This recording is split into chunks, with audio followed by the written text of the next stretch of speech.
The Revolutionary Party raizikanwa pasi rose kuti aiwa hakuna bato rine unity sevakomana the ruling party ZANU-PF kana kuti hakuna bato rine upfumi kupfuura vakomana the regime.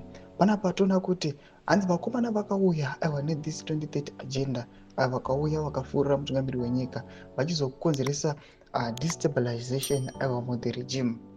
Zvazoonekwa kunzi machances emutungamiri wenyika kuti akwanise kuextenda term yake kusvika 2030 ava slim, kunyange vane power rekuzviita. Anoti wasubscribe walike watonga bell icon.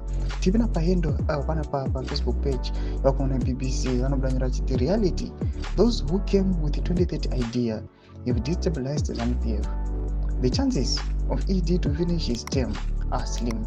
After election, ED was supposed to focus on leading the country, not the ZANU-PF faction.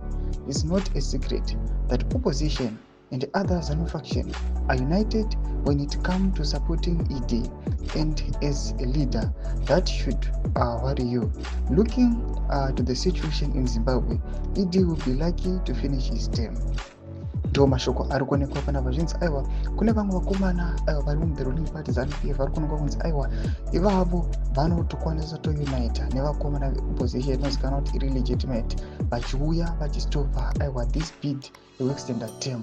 Iri kuonekwa kunzi panapa mutungamiri wenyika paakangopinda upresidency muna 2023 akasafanira kutungamira any faction, aifanira kungotungamira nyika achiziva kuti aiwa is now stepping down, otongopedza achitongobuda zvake zvakanaka in peace pasina chaos kana violence yakucreatiwa nevakomana aiwa vakudestabilize nyika yeZimbabwe. Mashoko anobuda panapa tiona kuti aiwa resistance yemafactions aiwa ari kuraiza aiwa on the ruling party ZANU-PF. Tiona vamwe vachiresista this 2030 agenda. Tudze mafungiro enyu muri kudii pamusoro pechiitiko ichi. Pinda musection medu dzimafungiro enyu, musaona subscribe walike, on the bell icon.